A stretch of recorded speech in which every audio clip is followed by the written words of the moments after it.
புதன்கிழமைகள்ல வீடுகள்ல இந்த தெய்வத்த வச்சு வழிபாடு பண்ணா, அந்த வீட்ல எப்பவும் சுபமா இருக்கும். சுபகாரியங்கள் நெறைய நடக்கும் அப்டின்னா, எந்த தெய்வ வழிபாடு சிறந்தது? புதன்கிழமை எடுத்துக்கிட்டிங்கன்னா மகாவிஷ்ணு சிவபெருமான் எடுத்துக்கோங்க. நீ என்கிட்ட கஷ்டப்பட்டு அப்பதான் நீ என்கிட்ட சரணாகதி அடையணும். சிவன்கிட்ட போயிட்டு ஒரு ஒரு பிரார்த்தனை வச்சிங்கன்னு வச்சுக்கோங்களேன், அவ்வளோ எளிதாக அவர் பண்ண மாட்டார். சோதனைகள் நிறைய கொடுப்பார். அந்த சோதனைகளில் நம்ம வெற்றி பெறணும். அந்த சோதனைகளில் நம்ம அதே மாதிரி பார்த்தீங்கன்னா அவருக்கு ஒரு பில்வம் சிவாத்மனம்னே அது ஒரு பில்வத்தை அவர் கொடுத்தா அவர் அவ்வளோ சீக்கிரத்தில் கொடுத்துருவார்னா இவன் எத்தனை தடவை ஏக்க பில்வம் சிவாத்மனம் கொடுக்குறான். நீ எங்கே வேணால் என்ன வேணால் பண்ணிக்கோ, நீ என்ன வேணால் யார்கிட்ட பேசிக்கோ. ஏன்னா ஒரு நிமிஷம், ஒரே ஒரு நிமிஷம் பக்தியாக என்னென்ன ஒரு செகண்ட் நீ நினச்சா கூட அதுக்கு பலன் நான் கொடுத்துட்றேன். பொதுவாக அந்த விஷ்ணு மட்டும் நம்ம வழிபாடு பண்ணால் அம்பாள் நம்மளை கோச்சிப்பா, மகாலட்சுமி. அப்போ இன்னும் அவர் மட்டும் நம்ம வழிபாடு பண்ணக்கூடாது. அப்போ கூடவே சேர்த்து லக்ஷ்மி வழிபாடு.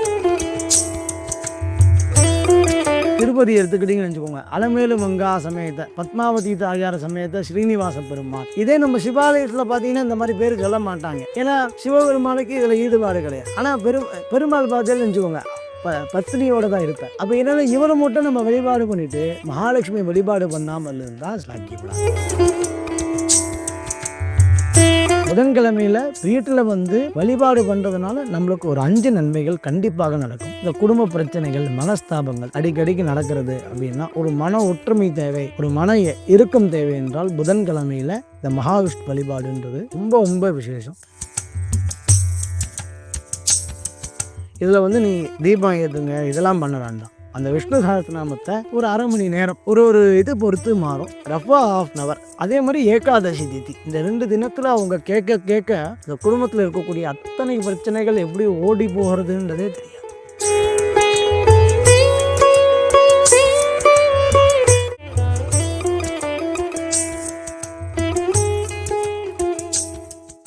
புதன்கிழமை. இந்த புதன்கிழமைகள்ல வீடுகள்ல இந்த தெய்வத்த வச்சு வழிபாடு பண்ணா, அந்த வீட்ல எப்பவும் சுபமா இருக்கும். சுபகாரியங்கள் நெறைய நடக்கும் அப்டின்னா, எந்த தெய்வ வழிபாடு சிறந்தது? புதன்கிழமை எடுத்துக்கிட்டிங்கன்னா மகாவிஷ்ணு. வேத மந்திரமே என்ன சொல்கிறதுன்னா, நாராயணாய வித்மஹே வாசுதேவாய தீமஹி தன்னோ விஷ்ணு பிரஜோதயாத். எல்லாருக்குமே இந்த வாக்கியம் தெரியும். ரிதகும் சத்யம் பரபிரம்ம புருஷம் கிருஷ்ணபிங்கலம் ஊர்த்வரேதம் விரூபாட்சம் விஸ்வரூபாயவை நமோ நமஹா. இது வேத மந்திரம். இந்த புதன்கிழமையில் இருக்கக்கூடியதுலேயே இந்த 7 கிழமைகளில் ரொம்ப எளிமையானது எதுன்னு கேட்டிங்கன்னா இந்த புதன்கிழமை தான். ஏன் அப்படின்னு கேட்டிங்கன்னா அதில் மகாவிஷ்ணு வழிபாடுன்றது நீங்கள் அவர் எப்போ வேணால் கூப்பிட்டுக்கலாம். நீ பிரம்ம முகூர்த்தத்தில் வழிபாடு பண்ணு. பொதுவாக எல்லா தெய்வத்துக்கும் பிரம்ம முகூர்த்தம் விசேஷம். ஆனால் இவருடைய ஸ்லோகங்கள் எல்லாமே நம்மளுக்கு சொல்லக்கூடியதாக இருக்கும். உதாரணத்துக்கு எடுத்துக்கிட்டிங்கன்னா விஷ்ணு சஹஸ்ரநாமம், ஸ்ரீராம ராம ராமேதி ரமே ராமே மனோரமே சஹஸ்ரநாம தத்துல்யம் ராமநாம வரானனே. ஒரே ஸ்லோகத்தில் என்ன சொல்லிட்டார், நீ இந்த ஒரு ஸ்லோகத்தை சொல்லு, நீ விஷ்ணு சஹஸ்ரநாமம் ஃபுல்லாக சொன்னக்கூடிய பலன் கிடைக்கிறதுன்னு சொல்கிறார். ஒரே ஒரு ஸ்லோகத்தில் கிட்டத்தட்ட ஒரு விஷ்ணு சஹஸ்ரநாமன்றது ஒரு 108 ஸ்லோகங்கள் இருக்குன்னு வச்சுக்கோங்க ரஃபா. அந்த 108 ஸ்லோகம் பலன் கிடைச்சதுன்னு இந்த ஸ்ரீராம ராம ராமேத்தின்றார். 2வது ஸ்லோகம் எடுத்துக்கிட்டிங்கன்னா வனமாலி கதீஷாங்கி சங்கி சக்ரி ஜனந்தகி ஸ்ரீமான் நாராயணோ விஷ்ணு வாசுதேவோபிரக்ஷது. இதுவும் நீ சொல்லு, வாசுதேவோபிரக்ஷது, வாசுதேவா அபிரக்ஷது. வாசுதேவா நீதான் என்னை ரட்சணம் பண்ணணும். ஆயிடுதுங்களா? 2 ஸ்லோகத்துலேயும் என்ன பண்ணிட்டார், முடிஞ்சது. ஒன்றுன்னு கொஞ்சம் இது ஒரு 2 வரி எக்ஸ்ட்ரா இருக்கும். ஆனால் இதுவும் எளிமையாக இருக்கும். சாந்தாகாரம் புஜகசயனம் பத்மநாபம் சுரேஷம் விஸ்வாகாரம் ககன சதசம் மேகவர்ணம் சுபாங்கம் லக்ஷ்மீகாந்தம் கமலநயனம் யோக தியானகம்யம் வந்தேகம் விஷ்ணும் பவபயாரம் சர்வலோகைகநாதம். இது கொஞ்சம் நீளமானது. இந்த 3 ஸ்லோகம் இந்த 3 ஸ்லோகம் இந்த விஷ்ணு சஹஸ்ரநாமத்தில் இம்பார்ட்டண்ட். அப்போ இதில் உங்களுக்கு எது எளிமையாக இருக்கோ நீங்கள் அதை சொல்லலாம். இப்போ இந்த 3 ஸ்லோகம் பார்த்தீங்கன்னா நீ ஏதாவது ஒன்று சொல்லு, இது நீ ஃபுல்லாக சொன்னதுக்கான பலன் கொடுத்துட்றாருல. இதே பார்த்தீங்கன்னா இப்போ உதாரணத்துக்கு எடுத்துக்கோங்க, சிவபெருமான் எடுத்துக்கோங்க. நீ என்கிட்ட கஷ்டப்பட்டு அப்போ தான் நீ என்கிட்ட சரணாகதி அடையணும். சிவன்கிட்ட போயிட்டு ஒரு பிரார்த்தனை வச்சிங்கன்னு வச்சுக்கோங்களேன், அவ்வளோ எளிதாக அவர் பண்ண மாட்டார். சோதனைகள் நிறைய கொடுப்பார். அந்த சோதனைகளில் நம்ம வெற்றி பெறணும். அந்த சோதனைகள்ல நம்ம அதே மாரி பார்த்தீங்கன்னா, அவருக்கு ஒரு பில்வம் சிவார்ப்பணம்னே. அது வந்து என்ன சொல்றது மேம், ஒரு பில்வத்த அவர் குடுத்தா, அவரு அவ்வளோ சீக்கிரத்தில குடுத்துருவார்ன்னா, இவன் எத்தன தடவ ஏக பில்வம் சிவார்ப்பணம் குடுக்குறான். நம்மள சோதிப்பார். "திரிகுணம் திரிகுணாகாரம் திரிநேத்திர திரியாயுதம் திரிஜன்ம பாவ சம்ஹாரம் ஏக பில்வம் சிவாத்மனம்." லிங்காஷ்டகத்தில முதல் ஸ்லோகம். "திரிஜன்ம பாப சம்ஹாரம்" சொல்றேன். நீ இவன் எத்தன நாள் அந்த வில்வத்த எனக்கு சமர்ப்பணம் பண்றான் இத்தன காலமா. "சரி, இத்தன நாள் நம்மளுக்கு பக்தியா பண்ணியிருக்கான் போ" அப்படின்னு சொல்லி அவரு குடுப்பார். அடுத்தது முருகரு, ஆஞ்சநேயர் சொன்னேன். முருகர் என்ன பண்ணுவாரு, அந்த சத்ருவ வழிபாடு பண்ணுங்கன்னு நம்ம சொன்னோம்.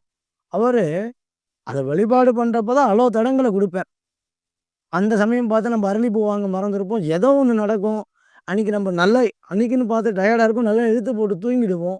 இல்லன்னா அன்னைக்கு நடக்க வேண்டிய கேஸு 2 நாள் கழிச்சு நடக்கும். இந்த மாரி ஒரு சோதனை குடுத்து வெற்றி பெற வைப்பவர். அடுத்தது ஆஞ்சநேயர் தூக்கினோம்னு வச்சுக்கோங்களேன். அவரு பொதுவா என்ன குரங்கு. மனசு வந்து ஒரு நிலையான ஒரு பாட குடுக்க மாட்டார். அந்த சமயத்தில அவர் வழிபாடு பண்றப்ப தான் என்ன சொல்றது, அக்கம் பக்கத்தில என்ன நடக்குது, இந்த ஊரார் ரகசியங்கள் என்னன்னு கேட்க தோணும். அப்ப இந்த விஷ்ணு பார்த்தீங்கன்னு வச்சுக்கோங்க, அப்படி இல்ல. நீ எங்க வேணா என்ன வேணா பண்ணிக்கோ. ஓகே. நீ என்ன வேணா யார்ட்ட பேசிக்கோ. ஏன்னா ஒரு நிமிஷம், ஒரே ஒரு நிமிஷம் பக்தியா என்னண்ணே, ஒரு செகண்ட் நீ நெனச்சா கூட அதுக்கு பலன் நான் குடுத்துர்றேன்.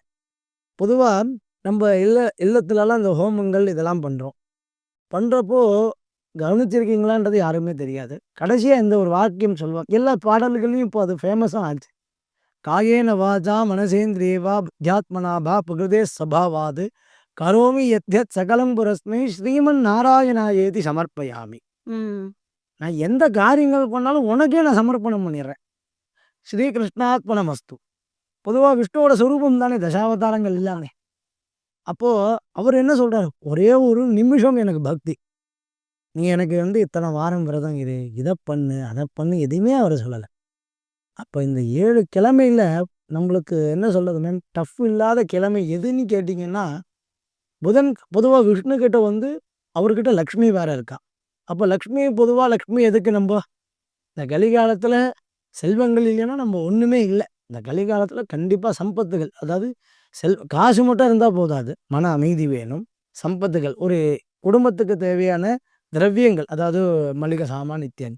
அப்ப எல்லாமே அது தேவை. மகாலட்சுமி தானே, அவர் கூடயே தானே இருக்கா. தனலட்சுமி, தானியலட்சுமி, எல்லா லட்சுமியும் அவரு கூட தானே இருக்காரு பெருமாள்.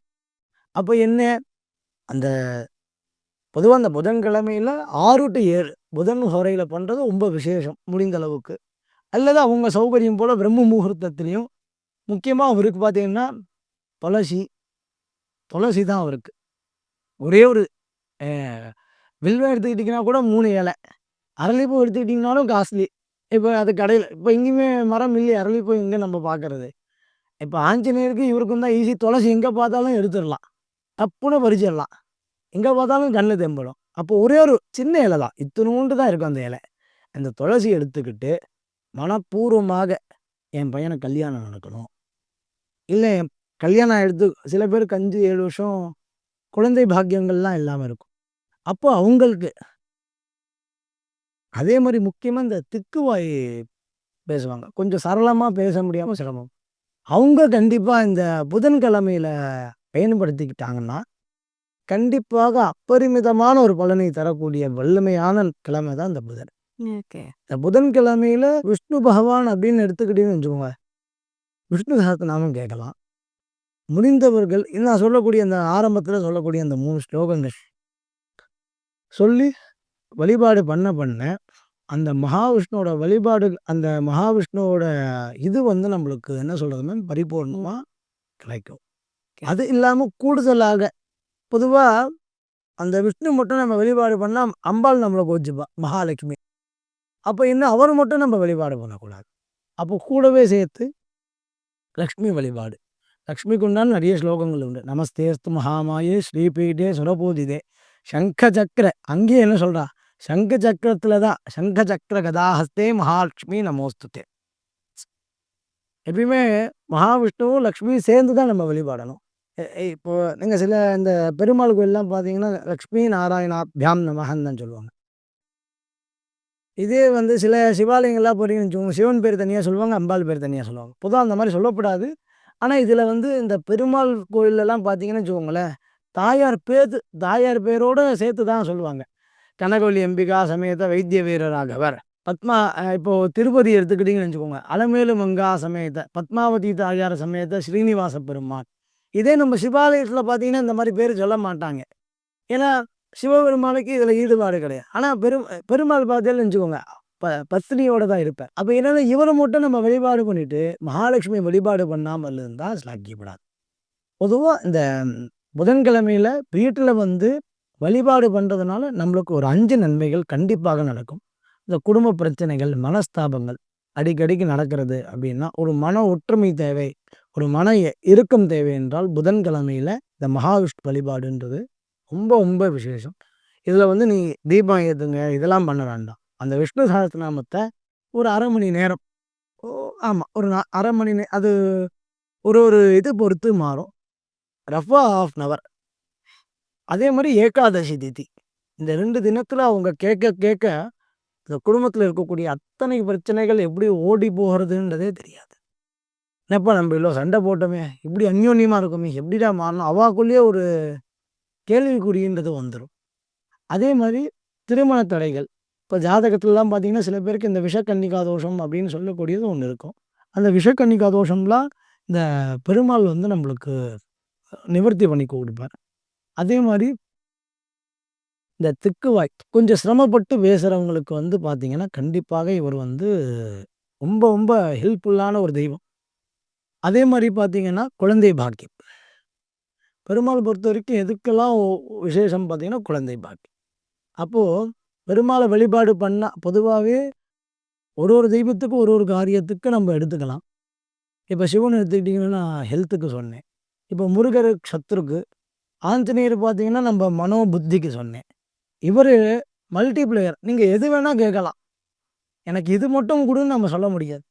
அவர் வந்து எல்லா ரூபத்திலயும் இருக்காரு. தன்வந்திரி ரூபத்தில இருக்காரு.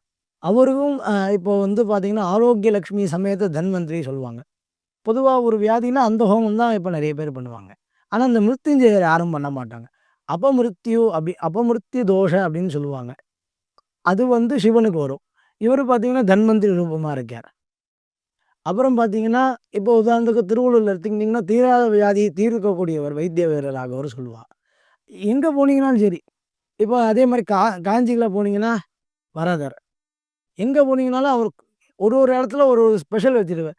ஆனா, சிவபெருமான் எடுத்துக்கிட்டீங்கன்னு வச்சுக்கோங்க, ரேரா தான் அந்த ஸ்பெஷல் வச்சிருப்பார். இதுதான் வந்து இந்த சிவனுக்கும், விஷ்ணுக்கும் இருக்கக்கூடிய என்ன சொல்றது மேம், சிவன்லாம் நெறைய சோதனைகள் குடுப்பாரு. இவர் சோதனை குடுக்க மாட்டார். ஏன்னா ஒரே ஒரு க்ஷணம் என்ன இல்லைன்னா எனக்கு சமர்ப்பணம் பண்ணிடு. சர்வம் ஸ்ரீ கிருஷ்ணார்ப்பணமஸ்து. எனக்கு சமர்ப்பணம் பண்ணு. நான் உனக்கு அந்த பலன குடுத்துர்றேன் போ. ஓகே. அப்போ ரொம்ப ரொம்ப எளிமையானது எதுன்னு கேட்டீங்கன்னா, அந்த புதன்கிழமை மட்டும் தான். இந்த புதன்கிழமையில அந்த மகாவிஷ்ணுவ சரணாகதி அடைஞ்சாங்கன்னா, அவங்களுக்கு வாழ்க்கையில எல்லா ஸ்ரேயஸும் கண்டிப்பாக கிடைக்குங்க. சூப்பர். புதன்கிழமையில மகாவிஷ்ணு வழிபாடு எடுத்துக்கிட்டா சகல சௌபாக்கியங்களும் கிடைக்கும் அப்படின்னு ஒரு அற்புதமான விஷயத்த சொல்லியிருக்கீங்க. Thank you sir. Thanks. Namaskar.